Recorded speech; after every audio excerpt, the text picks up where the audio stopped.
Before Epstein was the Franklin cover-up. Before that, the Finders. And long before that, the Cleveland street scandal. Pedogate Primer is a concise intro and overview of a growing child abuse epidemic worldwide. It features shocking instances of institutionalized and organizational pedophilia throughout history. Churches, cults, the world of arts and entertainment, the government, NGOs, charities, and major corporations are all complicit or culprits in many instances. Pedogate Primer delves into material that for many may seem like the stuff of conspiracy theories. For this reason, the book draws on academic resources, declassified documents, and other reliable sources, and steers clear of conjecture. Such shocking, true stories need no embellishment. If you find yourself in need of legal representation, it can be a very stressful time in your life. In my career, I have dealt with thousands of lawyers, I've dealt with thousands of law firms, and I can confidently recommend to you Keith M. Davidson at kmdlaw.com. Available 24 hours, 7 days a week. Just log into kmdlaw.com. That's kmdlaw.com. Or you can call toll-free 833-4KMD-LAW. That's 833-4KMD-LAW. Personal injury, wrongful death, STDs, sexual assault, car accidents. They handle it all efficiently and professionally. It doesn't matter how imposing the opposition may be, because the team at KMDLaw.com are battle-tested and fierce. They will not stop until justice prevails. Go to KMDLaw.com or call toll-free 833-4KMD-LAW. If you're in for the fight of your life, stop screwing around and contact KMD Law. A flooded home or business is never easy to deal with. You're left with a mess to clean up, having to deal with the insurance company to pay for the damages, not to mention the memories that are lost that you cannot replace.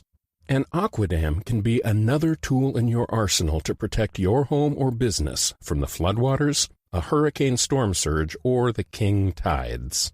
Give Aquadam a call at 707-764-2119 or look us up online at aquadam.net. We can help. We're also offering 10% off the price to anyone who mentions they heard this ad on the Opperman Report. It's the Opperman Report. Join digital forensic investigator and PI Ed Opperman for an in-depth discussion of conspiracy theories, strategy of New World Order resistance, high-profile court cases in the news, and interviews with expert guests and authors on these topics and more. It's the Opperman Report. And now, here is investigator Ed Opperman. Okay, welcome to the Opperman Report. I'm your host, private investigator Ed Opperman. You can find me at Opperman Investigations and Digital Forensic Consulting, either at my website, emailrevealer.com, or you can just email me directly at oppermaninvestigations@gmail.com. If you like our show, be sure and check out our Patreon. What we do is we put up all the shows that you hear on AM/FM radio Monday to Friday. We put them up on Patreon with the ads cut out, commercial-free. And I know everybody loves that because they hate my commercials. So you go to Patreon, the Opperman Report Patreon. Of course, our archives are always free. You go to Spreaker.com, and all the archives are up there. You can sign up for free. Get an email notification when we put up new content, and there's a chat room as well. But also, too, I do an exclusive show there, Friday Night Live, all by myself, just talking about all my complaints of the week, okay, and all the stuff that I'm doing during the week.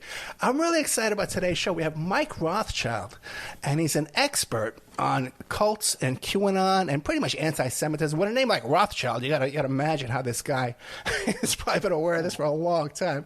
The book we're talking about today is called "The Storm is Upon Us: How QAnon Became a Movement, Cult, and Conspiracy Theory of Everything." But keep an eye out, too, for a future book he has coming out called Jewish Space Lasers, with a tip of the hat to Marjorie Taylor Greene. You can find him on his website, bmikerothschild.com, and also, too, on Twitter. Huge Twitter following at Rothschild MD. Mr. Rothschild, are you there? Yes, I am. Hey, man, thank you so much for coming on the show. Well, thanks for having me. Hey, tell the audience, who is Mike Rothschild? Oh, that's a great question. Constantly trying to figure that out myself. Right. I'm an author and a journalist, and I specialize in debunking and picking apart conspiracy theories, hoaxes, frauds, scams, moral panics. Basically anything that your aunt posts on Facebook without reading it is probably something I'm interested in. And I started... Go ahead. I'm sorry. Go ahead, please. No, I apologize. No, please go ahead. Oh, I was going to say, how long have you been doing that? Sure. I've really been doing this probably for about 10 years now. I've always been interested in the topic of conspiracy theories. When I was in college, I was a really avid listener of Coast to Coast AM. Just the perfect thing to put on, at midnight when you're trying to finish up a paper. And it was all such interesting stuff that Art Bell talked about. It was crop circles and UFOs and the face on Mars and angels and the afterlife. And, it was stuff that people that I knew didn't talk about these things. And it was considered too weird. It was the domain of crazy people. And, why would anybody be interested in that? And this was sort of not pre-internet, but as the internet was not quite the popular communication tool that it is now, this stuff was hard to find. And I was just really fascinated by it. I never believed any of it, but I was always really interested in it as stories, as why do people think of these things as real when there's no real evidence for it. And after a while, I started to write for the blog of a critical thinking podcast that I'm a big fan of called Skeptoid.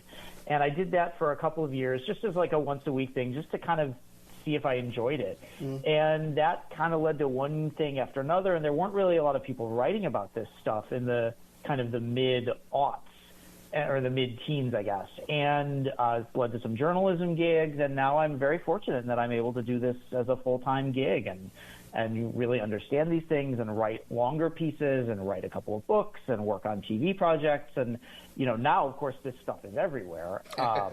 And then I guess I sort of predicted it without knowing I was predicting it. Now, is this what you were studying in college? No, I studied theater. I studied acting and playwriting. I guess it all kind of fits together. I mean, I do so many appearances now, and I, talk publicly a lot and sort of have to do a lot of writing and a lot of research and a lot of putting myself into the heads of people who think differently than I do. And it's all sort of useful. But no, I didn't study psychology. I didn't study journalism. I just sort of accidentally got into this because I was interested in it. Well, feel free if you want to break into a show tune during the interview. And you want to know what, man? You might have heard me on Art Bell because I was actually a witness for Art Bell in his lawsuit against Robert A.M. Stevens and David John Oates. Oh, sure, okay. Yeah, I got involved in all that myself. I was involved. Oh, wow, okay. Yeah, he mentioned me on his show a few times. Okay. I got to meet him, too, in person a few times down in Pahrump when I moved to Las Vegas. Art Bell was... that's so cool. And his life, interesting, too, how, all this fits together. His life was so dramatically changed by the Heaven's Gate suicide. Right. Which he... Right, it was Heaven's Gate, and a couple of years before that, it was Oklahoma City, where he really changed, and his shows really changed in their tone. Very true. It's really fascinating. Yeah, he was a right-winger. He was a heavy right-winger. Yeah. Now, how did you stumble upon QAnon? Sure. So I spend a lot of time following rabbit holes and chasing trending hashtags and trying to figure out what's going to be the next thing. Because these things bubble up in the sort of the dank parts of the internet that most people don't want to go into. And I don't like to spend a lot of time in those places either. So I try to figure out what are these people going to be talking about next? And I started seeing on Twitter, this was probably like January 2018, January or February, I started seeing tweets with pictures of John McCain and Hillary Clinton wearing orthopedic walking boots. And the theory was going around that they had secretly been arrested, and they were wearing these boots not because they, injured their feet like the rest of us mere mortals, but because they were wearing ankle bracelets because they'd been secretly arrested in this great purge of the deep state called the Storm. And there were all kinds of hashtags and memes, and I was like, oh, this is great. I've got to figure this out. Like, no one's writing about this. This is amazing. And I thought it was kind of a joke at first. But really quickly I realized that QAnon had a lot of similarities to some of the other scams and frauds that I'd written about. These things I really get into in the book. These things like the Iraqi dinar scam and the Nasara scam, where you have an all-powerful, all-knowing guru who's dispensing secret intel about a great event that's just about to happen and is going to change everything for only the secret special people who know about it. But with those things, with something like the dinar or Nasara, the great thing is always a financial windfall. It's your investment will mature, your currency will shoot up in value. You know, there's a tangible financial benefit. With QAnon, the benefit was the good feelings that you would have when the worst people in the world were brought to justice. And I became very concerned about that because I thought that there's really only so long that you can tease, you know, Hillary Clinton and George Soros are going to get what's coming to them and not deliver on it before somebody is going to decide this isn't going to happen unless I make it happen. And the potential for violence there to me was enormous. And it really didn't take long for me to be vindicated about that, unfortunately. Yeah, I remember that first week. TikTok, you know, the first Q post. Because everybody was sending it to me because I cover all that kind of crazy stuff. And so what do you think? Do you think, how did it start? Do you think it was some kind of a operation, some kind of a inside military, like a, you know, or was it like a hoax from the start? Sure, and I think those are good questions. Yeah. And I think one of the things about QAnon is that the Q poster would claim to be part of a military intelligence team. And you very quickly realize that nothing Q is saying has anything to do with military intelligence. There's no classified information here. This person doesn't know anything. They're either guessing or making it up. So the first Q drops were on the image board 4chan in late October of 2017. And they riffed off of a comment that President Trump made earlier in that month, where he was meeting with military officers and their spouses. And everybody, you know, there's like generals and admirals, and they're in their dress uniforms, and the cameras are clicking away. And he starts talking kind of to nobody and saying, you know what this could be? This could be the calm before the storm. Could be the calm before the storm. And the media is like, what are you talking about? What storm, Mr. President? And he keeps saying, you'll find out. Well, the next day, everybody in the White House is asked about this. Nobody has any idea what this means. You know, Sarah Huckabee Sanders has no idea. Mike Pence has no idea. Trump is asked about it again. He just keeps saying, you'll find out, you'll find out. So it's one of those things where Trump, of course, would do this a lot. He would just say things, and they didn't always mean all that much. But for a certain group of people on 4chan, they believed they knew what it meant. And they believed that it was a harbinger of a great purge of the Democratic Party and the Hollywood elite and the business elite that was just about to happen. And a few weeks after Trump made this comment, these posts start showing up on 4chan by a person calling themselves Clearance Patriot, talking about how Hillary Clinton is going to be arrested on November 3rd, and John Podesta is going to be arrested on November 4th, and all of these things are about to happen, and you will know that it's going on because the Marines and National Guard will be called up to put down the riots that take place when Hillary Clinton's arrest is announced. And this caught on almost immediately.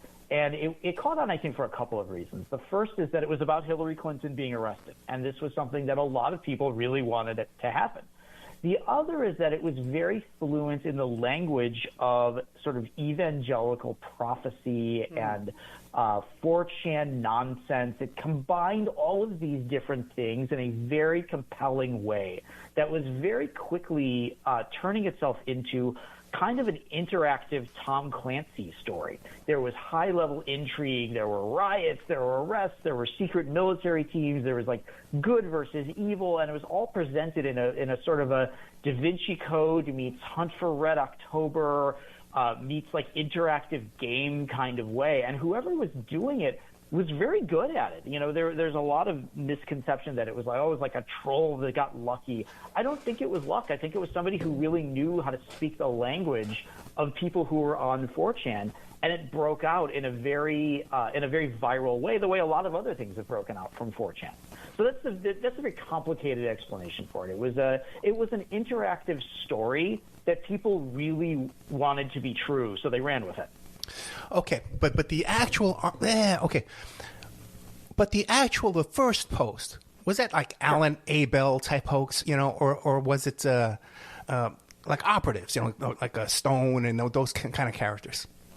I don't think so. I think that this was somebody who is familiar with how 4chan works, is familiar with how past Anon accounts have worked, because there's always been a tradition on 4chan of the secret insider who comes along and plays pretend for a while, and everyone just kind of runs with it.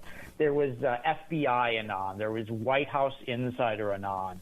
There was a guy who called himself Highway Patrolman who claimed to be intercepting billion-dollar shipments of adrenochrome trying to get across the U.S.-Mexico border. There was an MI5 Anon. If you're on certain parts of 4chan, you just know that this is going to happen. And whoever was doing this, and I think we have a pretty good idea of who was doing it, whoever was doing it really understood how these things worked and what you could do to get a lot of popularity and what you could do to go viral the way other stuff on 4chan has, the way something like Rickrolling or Lolcats or Slenderman, all of those things started in places like 4chan, and they broke out because they were fun, compelling stories that it was enjoyable to participate in. Okay, then what's so dangerous about this? It's just fun, You can see it's a nonsense. I spotted the first week. This was crazy. You know what I mean? So, what's so dangerous? What's the harm? Mike, come on, You're spoiling all the fun. Well, and I think that's one of the things that people ask about is, can the people behind Q, like on 4chan or 8chan, can they be arrested? Can they be indicted? I'm like, no, you can't arrest somebody for posting garbage on 4chan. Like, that's not a crime. It shouldn't be a crime. The problem is not the posts themselves. The problem is the people who read the posts and interpret it for what they want them to mean. Now, there is a lot of violent ideation in these posts. There's a lot of references to people being eliminated, to the ultimate penalty for treason.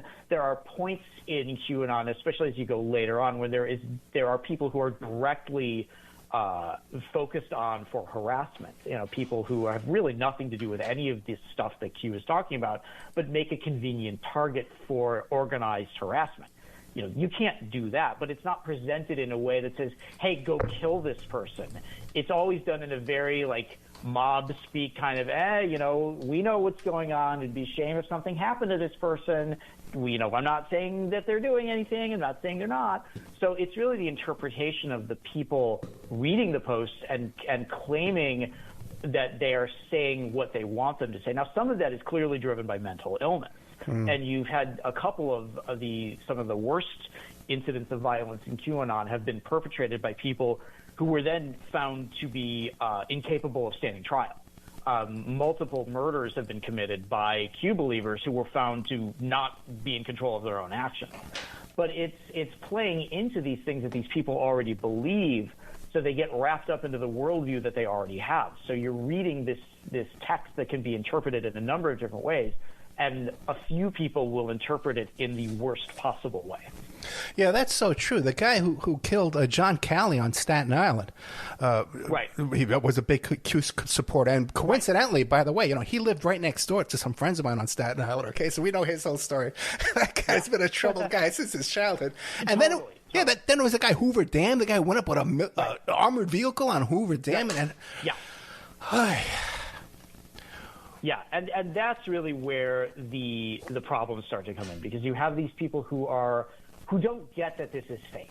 Yeah. And the longer it goes on and the more people get sucked into it, the harder it is to convince them that it's not real, to the point where, some of them are storming the Capitol on January 6th because they really think that this is all happening. They really think this is all real.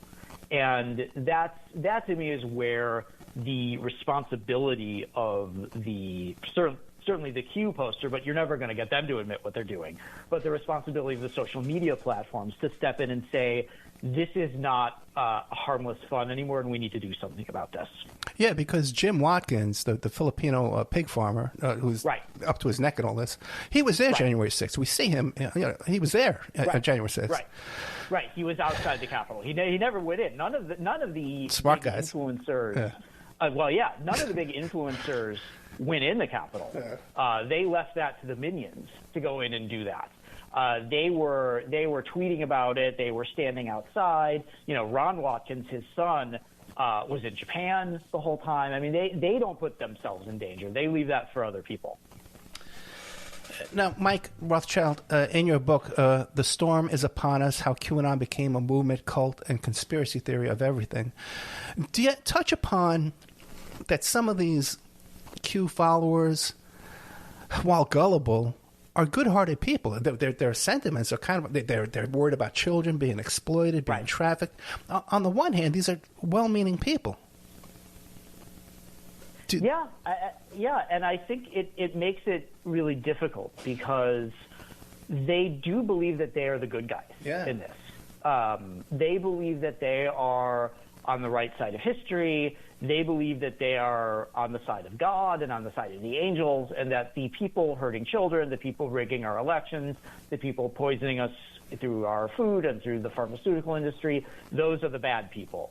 And then when you start to talk to them about it, they say, well, you don't think that, like, bad people get away with things? And they say, well, of course bad people get away with things. Of course powerful people can do things that the rest of us can't do. Of course giant corporations don't have our best interests in mind. That's not a conspiracy theory. That's just reality. The problem is that the line of doing something about it becomes really blurred, and you stop having faith in the process of elections, of economic boycotting, of public outrage, and you start thinking the only way to get results is through harassment, through violence, through making these people's lives miserable and physically putting them in danger. That to me is where it really curdles into extremism. You mentioned earlier that we kind of know who's behind this, and I mentioned Jim Watkins. Who do you think are some of the characters behind this that can be identified? Sure, and this has been kind of an ongoing discussion that a lot of people have had for a long time. Trying to figure out who was doing this, and I never really spent a lot of time looking into it because I think I look at it like the Bible. People don't go to church and ask their pastor who wrote the Bible. It's just not something people think about. It doesn't matter. You have the stories, you have the scripture. They are for you to do with as you want to do with. I think partially especially with 4chan, the posts were made anonymously with no way to identify who made them. So even if we knew without a shadow of a doubt who made them, and I think we really do at the beginning, it's this guy, Paul Ferber. He was identified. He's been identified by a lot of people, but he's interviewed in the HBO miniseries Q Into the Storm. He was identified by the New York Times a couple months ago, basically due to similarities in his writing style with early Q drops. But you can't prove it. And so a lot of different people have claimed to have made the Q drops or were there when the Q plot was hatched or who were part of it or who know who did it. The problem is none of them can prove it because it's fundamentally not provable. So if 6 different people claim that they did it or that they know who did it, none of their claims stand out to a point where any of the other where they're better than any of the other claims. So you go with the evidence that we have, which is the writing style, and you go with when Q jumped from 4chan to 8chan. The Q poster jumped to the 8chan board owned by Paul Ferber. I mean, it's not like rocket science. It doesn't need to be a massive investigation. You just go in the direction that makes the most sense. To me, the direction that makes the most sense is that it was Ferber who was doing this in the beginning because he's very familiar with that 4chan world. Like he's a big part of that. People like Jim Watkins and his son Ron Watkins saw how popular it was getting. They probably invited him over to 8chan. He jumped over from 4chan to 8chan. At some point, the ownership of it changed, and then from there on, it was Jim and or Ron or people who were directly working for them. It's not that complicated, and it doesn't require a conspiracy theory to explain it. Yeah, you mentioned the HBO series, documentary series, which is gold. Even if you don't know, if you don't know anything about Q, it's the soap opera itself of the behind the scenes characters, but all this, it's worth it. If you never heard of QAnon, if you've never heard of Trump, this is great stuff to watch. Yeah, but now, Mike Rothschild, you said that's we'll never figure it out.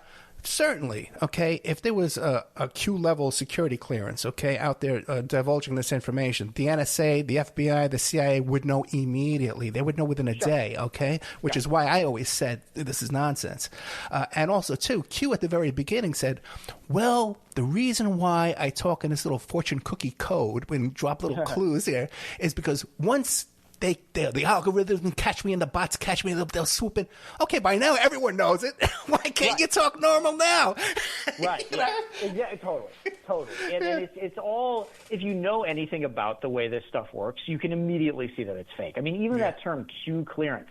Q clearance is a real term. I mean, it's a Department of Energy classification. It does not have anything to do with top-level secrets. I know people who have nothing to do with military intelligence, the government, who have had Q clearance at times in their career. People who worked at like JPL and NASA who've had it for various things. It doesn't mean what you think it means. And this is where another aspect of Q comes in, how much of it is picked apart from pop culture. So the idea that Q clearance is this like top level, dialed in on all the deepest secrets, that comes, there's a through line for that. It's mentioned in an episode of the animated series Archer, where one of the characters talks about Q clearance secrets.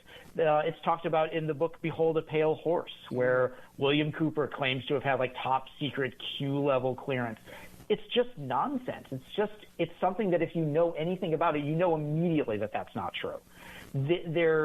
Military intelligence doesn't leak secrets like this. And if you do, you get arrested really quickly. You don't leak this stuff on 8chan, which is full of like porn and racist memes and trolling. That's just not the way that this would work. So immediately you have a very simple way to falsify all of this. It's just that the people who believe this don't want to hear it. They don't ask themselves the simple questions that would render this entire thing inert. That's just, they don't want to believe that it's fake. They want it to be real.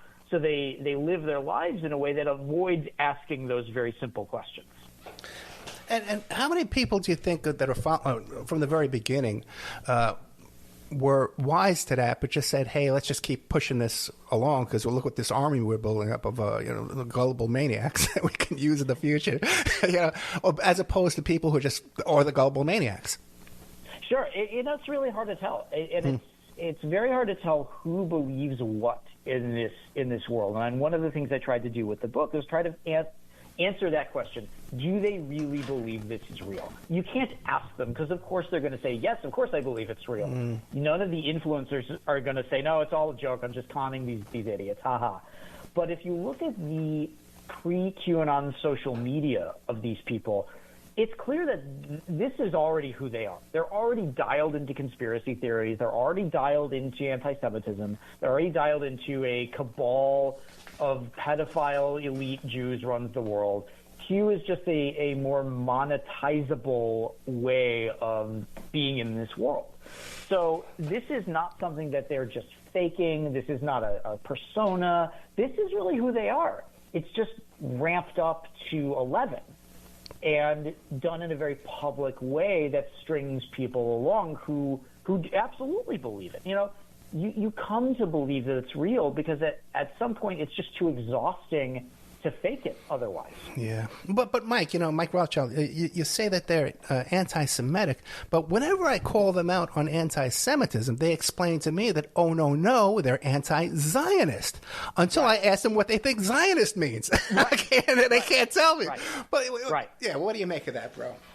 It's the classic, we don't hate all Jews. We just hate these Jews. Yeah. And, these Jews just happen to be any who are in finance, politics, entertainment, academia, law, banking, which is a lot. And they talk about George Soros. They talk about the Rothschild banking family. They talk about prominent Jews like Steven Spielberg. It's the same thing. It's hatred of Jews couched in a very it's just the fake ones. It's just the ones who are, giving the others a bad name. It's just the Zionists. It's just Israel. It's the constant justifications. But meanwhile, if you look at their social media, if you look at their presences on, places like Gab and Telegram, it is wall-to-wall anti-Semitism. And there's not even any attempt to hide it. So they're just trying to couch their own bigotry in a more acceptable way.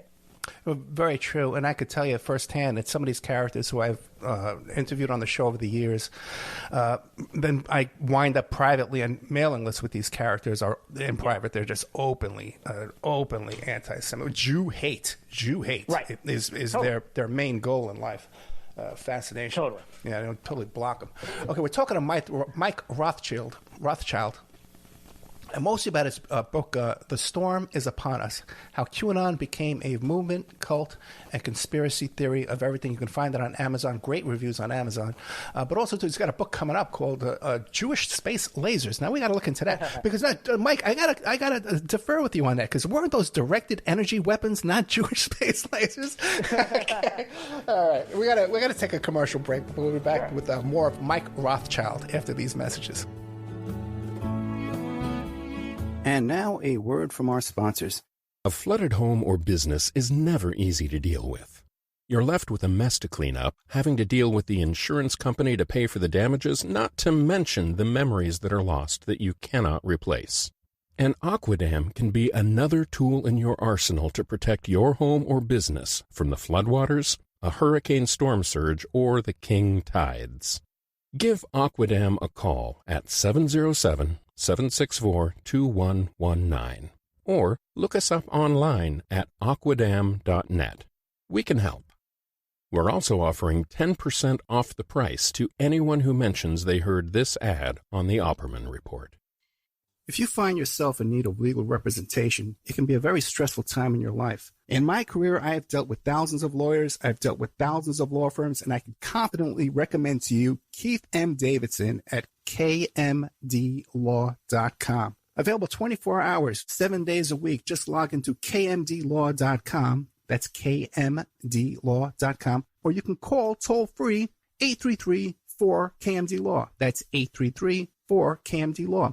Personal injury, wrongful death, STDs, sexual assault, car accidents. They handle it all efficiently and professionally. It doesn't matter how imposing the opposition may be, because the team at kmdlaw.com are battle-tested and fierce. They will not stop until justice prevails. Go to kmdlaw.com or call toll-free 833-4KMD-LAW. If you're in for the fight of your life, stop screwing around and contact KMD Law.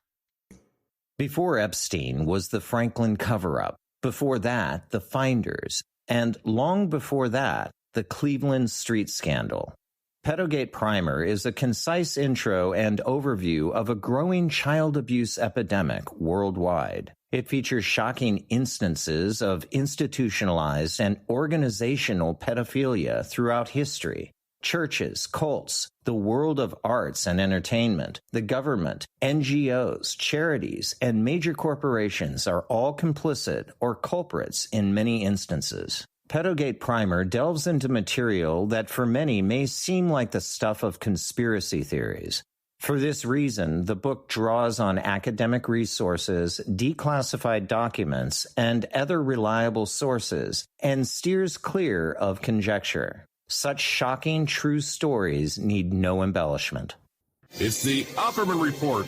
And now, here is investigator Ed Opperman. Okay, welcome back to the Opperman Report. I'm your host, private investigator Ed Opperman. You can find me on Twitter and Instagram at Opperman Report. Now, we're talking today to Mike Rothschild. Great stuff this guy's got. And once again, I do recommend that HBO TV series. Man, it is just hysterical.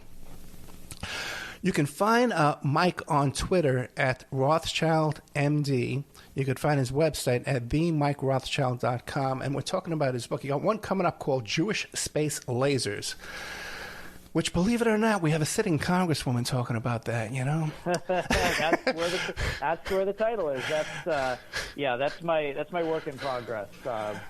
Getting it done, you know, hopefully it'll be out next year. But it's a look at the history of the conspiracy theories about the Rothschild banking family. So I'm not related to the Rothschild banking family. But I get every day, like, you know, can't trust a Rothschild. A Rothschild would say that. And I'm like, look, the actual Rothschilds, they don't talk about this stuff. I reached out to a lot of them for interviews or to talk about this. They just don't talk about it. They don't address it. And one of the things that one of their archivists told me is that the reason they don't talk about this publicly is they don't want to put themselves in a position of having to prove a negative. You know, you can't prove that you don't fund both sides of every war. You can't prove you don't have a, you know, system of weather weapons that, you know, controls the rain. The other person has to prove that you do, but that they don't do that. You know, that's not the way these people think. So rather than trying to prove that these things are not true, you just don't talk about it. And that, you know, that works for them. But unfortunately, these things have been in our culture now for 2 centuries.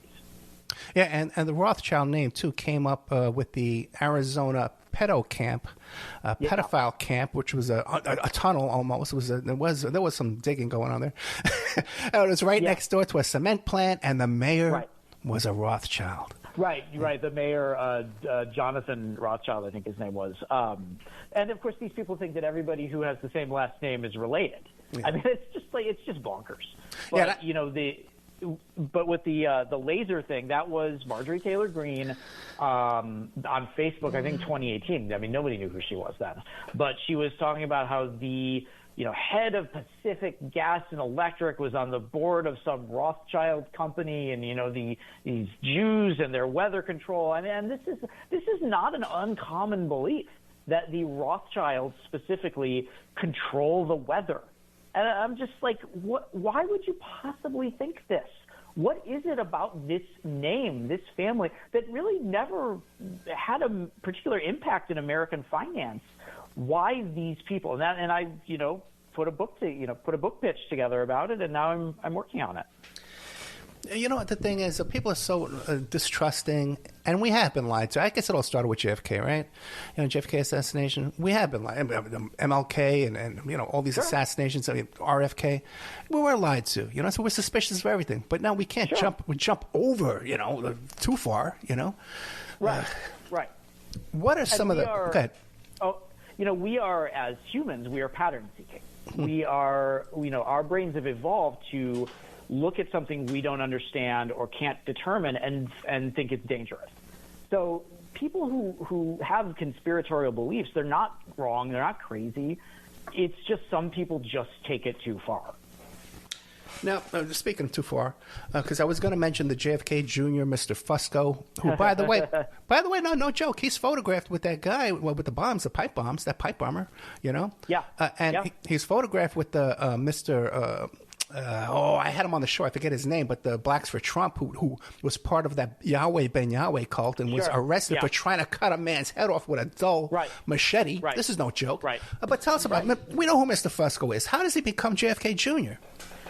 So the JFK Jr. thing is one of those ways in which QAnon has really grown. The Q poster never talked about JFK Jr. still being alive. Right. And in fact, there was one of the drops. Someone specifically asked, is JFK Jr. alive? And Q just writes no. But there was one drop that mentioned John F. Kennedy Jr.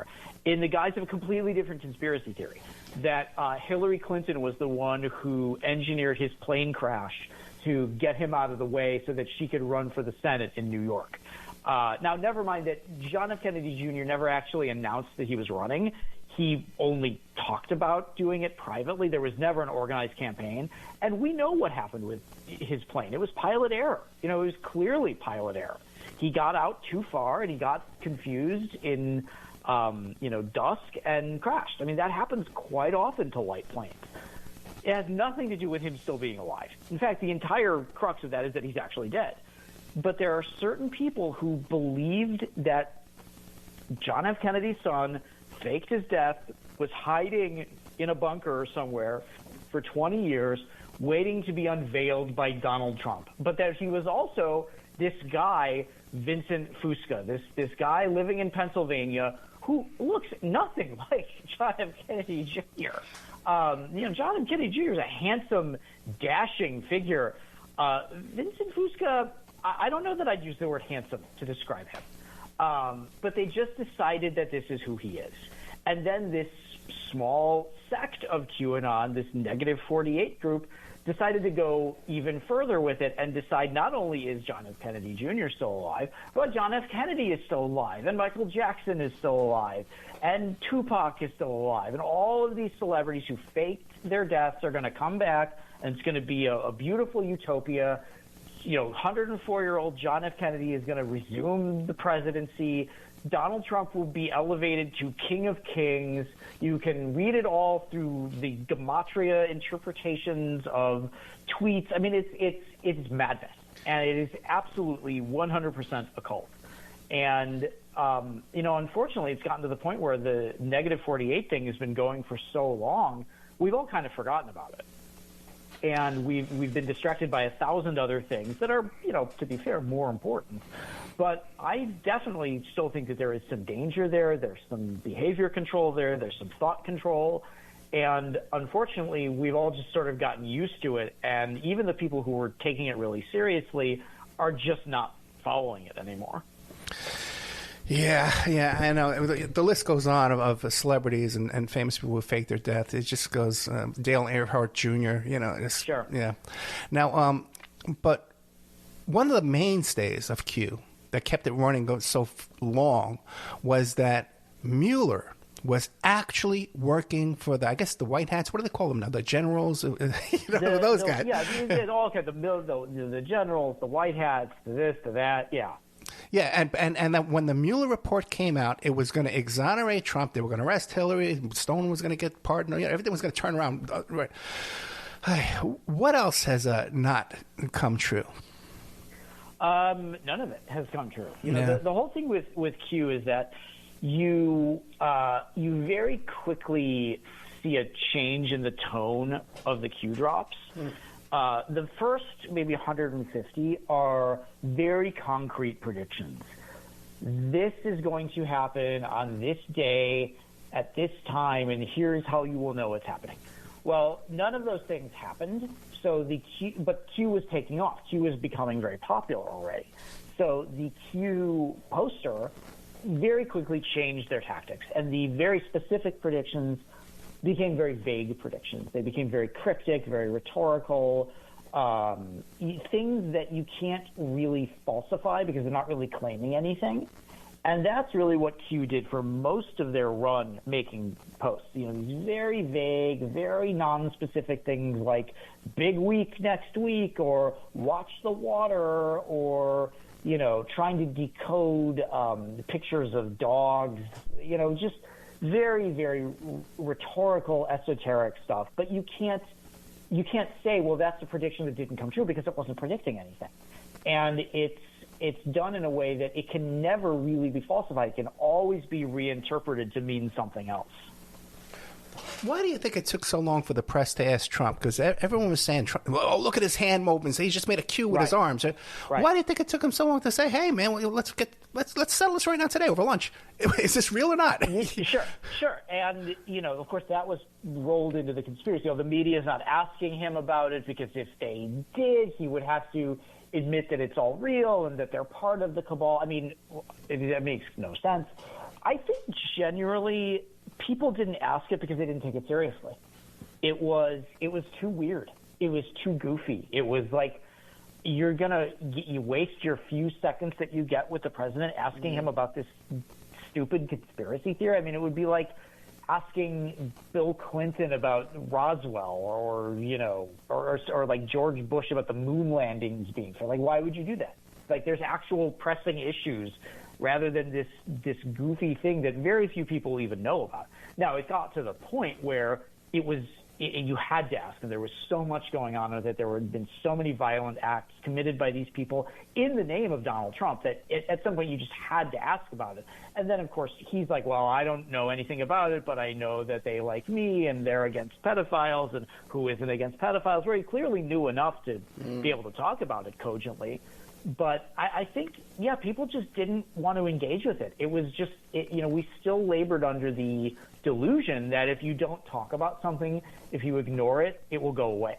And unfortunately, we now know that that is not true, that ignoring these things just makes them fester in a way that no one's paying attention to. Now, what about a guy like General Flynn? Sure. So Flynn, Flynn's always been in the conspiracy world, and he's always been very out there in terms of things that he believes. And I think he very quickly saw the QAnon movement as a very loyal and very lucrative resource that he could tap into by playing into these things that weren't far off from what he already believed was real anyway. So, he was able to tap into this. He was able to kind of speak this language and kind of push these things out there, and of course make a lot of money off of it, make a lot of money off Q merchandise, make a lot of money off of website subscriptions. There's all kinds of ways that he was monetizing this stuff. He was trying to launch a pay-to-publish website with a big QAnon acolyte. I mean, it didn't go anywhere, but, if you throw out a bunch of different scams, some of them are going to take hold. Somebody's going to fall for some of it. And, of course, Mike Flynn's the guy who had $5 million in legal bills to pay. You look at all these people, Sidney Powell, Rudy Giuliani, Lynn Wood. They've all got massive, massive debts that they need to pay. And what's easier than doing honest work? Getting other people to do it for you by, Patreon and website subscriptions and T-shirts and conference speaking fees and tickets. There's no mystery here of why they would embrace this stuff. Yeah, who was that guy early on that had the live stream? He was charging a fee for it. He was the Q whisperer. He was decoding everything for everybody. And they, yeah. Who's that guy?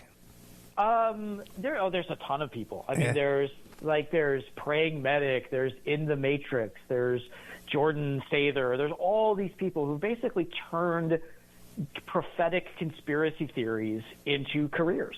And if you do it prolifically enough, you can make a lot of money off it. Oh, that's so true. Yeah, that's so true. And it seems like there's a lot of funding for these guys. They're just swimming in money. Yeah. Now, what about when was the last Q drop? My understanding is the last real Q drop was the same day that Code Monkey, Jim Watkins' son, made a public announcement saying he's no longer working for 8chan, was it? Or Chun? What was it at the time? It was at that point it was 8kun. It's 8chan. It's the same thing. Right. So what happened with that was 8chan had really been embraced by some of the worst people on the internet. And over the summer of 2019, there was that string of mass shootings. There were 3 mass shooter manifestos posted to 8chan, and finally the website that hosted their internet security just said, "We're done with this. We're pulling our security," and the website was hacked and it went down. So Ron Watkins, who's Jim Watkins' son, now running for Congress in Arizona, brought the website back a few months later, but nobody really used it. And on election day, Ron posted that he left 8kun effective immediately, and he would no longer have anything to do with the website. He was going to focus on his his woodworking practice, and he was going to write a book about constitutional law. Now, I don't know if he's any good at woodworking, but he has absolutely no idea about constitutional law. But of course, he reinvented himself then on the fly as an expert in voting machine fraud. Right. So he got a copy of the Dominion voting systems user manual and read it and made himself into an expert to the point where he was getting quoted in news stories about it. He was getting retweeted by Trump. So he quit on 8kun on election day, and there were a couple more Q drops, and I think there was one Q drop that was posted while he was doing an interview, and he was like, well, see, I couldn't have made the Q drops. That went up while I was doing an interview. I mean, never mind that he, could have gotten somebody else to do it. But the last actual Q drop was December 8th, and it was a link to a Trump campaign video with the Twisted Sister song, "We're Not Gonna Take It." And of course, that got pulled down for a copyright complaint. So the last ever Q drop is a dead YouTube link. And I just think that's the most appropriate way for this whole thing to end. But still, well, that's ended, you know. And, that's it. That's part of it. Yeah. And it's funny, too, you mentioned he became a constitutional scholar, just as the guys from Bundy Ranch were going to teach constitutional classes when they got into there. Right. Okay. Yeah. Fascinating. And those guys, too, the same thing there, too, man, where all their minions were over there with the standoff. They're at the restaurant in town eating luxury steak dinners. Yeah. Right, sure. No, they get other people to do the dirty work. See, but Mike Rothschild, so you don't seem to be aware that Biden is no longer in the White House, okay? And then, guys, listen to me, audience, okay? Okay, this is where I get the gotcha moment. Mike Rothschild doesn't realize that Biden is not president and he's working from a film studio that's not the White House. Now, that's the latest one, right? But that's not being promoted by Q. That's being promoted by people who have also promoted Q. I mean, we're now at the point where this stuff is so mainstream. This mythology of this secret war between good and evil is now just everywhere. Mm-hmm. And it is not enough to say, I don't like Biden, I don't, and maybe even to say, maybe there were irregularities in some county somewhere. You have to go all the way with it. You have to go, he's a fake president. He's on a set. Look at him. He's on that set that looks like the White House. Well, that set, that like virtual White House that he was doing a lot of conferences and like live streams from, he was doing that because he was doing so much virtually, and the Oval Office is not designed for those kinds of events. I mean, you there's nowhere to put like a huge bank of monitors in the Oval Office. They built it before the internet, I mean, it's just like the very basics of how things work just completely elude these people, and it makes everything into a conspiracy theory. We're just about out of time. I got to have you come back, man. We got like 1 minute. Yeah, we got 1 minute because we didn't touch on really anything, man. There's so much. Oh yeah. Like what's going to happen next with this group? Because it's like it doesn't matter. There's a tipping point where it doesn't matter. Hey, you've been proven wrong. Like we were saying off the air, Charlie Brown and Lucy with the football. You've been proven wrong over and over and over again. But no, that's a baseline. That's a baseline that we're accepting. Right. Mike, what do you want to leave us with, Rothschild? I would just say that this is now the point where even talking about QAnon, it almost misses what it's turned into. And unfortunately, this has now become it really has become a conspiracy theory of everything. It encompasses the Q mythology, the stolen election, COVID is a hoax, ivermectin is the cure for everything. Cancel culture is going to kick down your doors and make you use pronouns and take away your meat. It's now it is imbued every aspect of culture war tropes, of politics, of popular culture, of medicine, of science. This is now a giant blob of conspiracy, and it touches on everything, and it's involved. And if you believe some of it, you probably believe all of it. Yeah, P.T. Barnum, a sucker born every minute. Absolutely. Mike Rothschild, check out this book. Great reviews. Like every review is like a 5-star review. The Storm is Upon Us, How QAnon Became a Movement, Cult, and a Conspiracy Theory of Everything, which is so true. And keep an eye out, too, for the Jewish space lasers. Yeah. Keep an eye out for them because you never know. You might get hit with one, okay? Yep, you got to have your tinfoil wrapped around your car when you drive it around. That's right. Mike Rothschild, thank you so much, man. Thank you. Good night. Good night. And now a word from our sponsors, emailrevealer.com. People ask me all the time, hey, Ed, are you still a private investigator? I sure am. Go to emailrevealer.com. We handle adoption investigations, infidelity investigations, where you give us your spouse's email address. We trace it back to online dating websites, catch them cheating online, email tracing, locate or identify somebody from as little as an anonymous email address. Someone owe you money? Back child support? We can find that deadbeat, locate his hidden assets, locate his hidden bank accounts, find his current place of employment, and even assist you in obtaining a judgment and recover that judgment for you. Emailrevealer.com. Digital forensics, computer forensics, cell phone forensics, recover deleted text messages. Create a report that you can use in court. Emailrevealer.com, 800-572-9762. A flooded home or business is never easy to deal with. You're left with a mess to clean up, having to deal with the insurance company to pay for the damages, not to mention the memories that are lost that you cannot replace. And Aquadam can be another tool in your arsenal to protect your home or business from the floodwaters, a hurricane storm surge, or the king tides.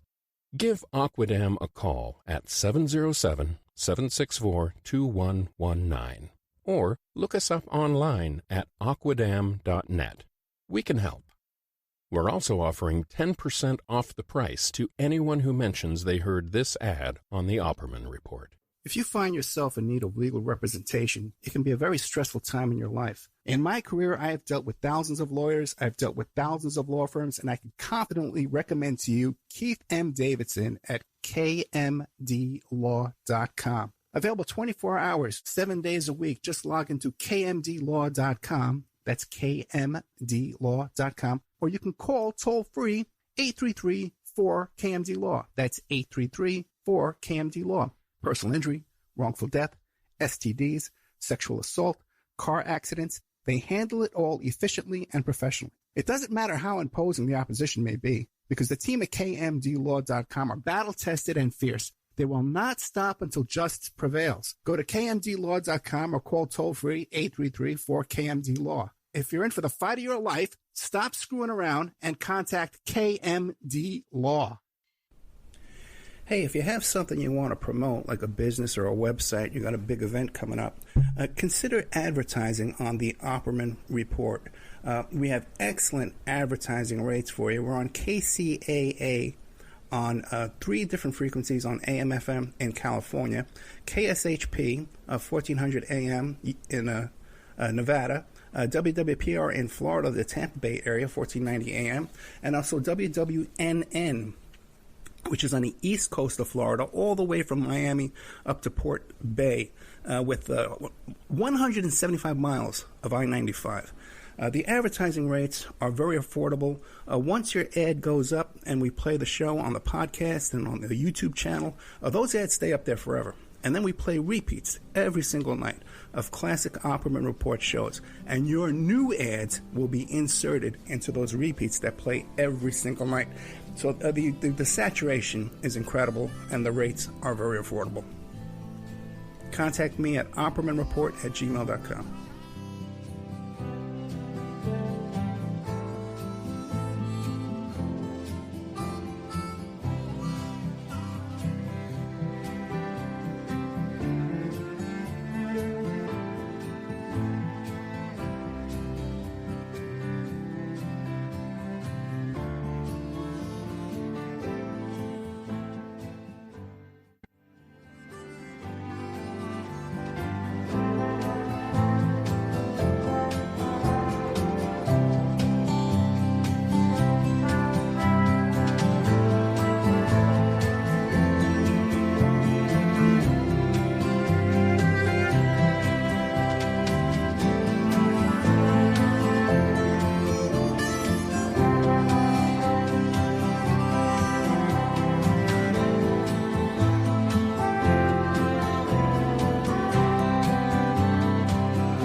Hey guys, if you like the show and you want to show your support, check out the Opperman Report Patreon. You can go there for $3 a month. We have all the shows that you hear Monday through Friday on AM/FM radio, but we cut out the ads, so you can hear that content ad-free. There's a $5 section where we put up all the old member section shows and are going up over there. And then there's a $10 section where we have 8 hours of exclusive content per month in the $10 section. But listen, I put up a lot of free stuff too. Documents, court documents, photographs, announcements. So you should make the Opperman Report Patreon. You should stop there once a day and check out what's going on over there. That's Opperman Report Patreon.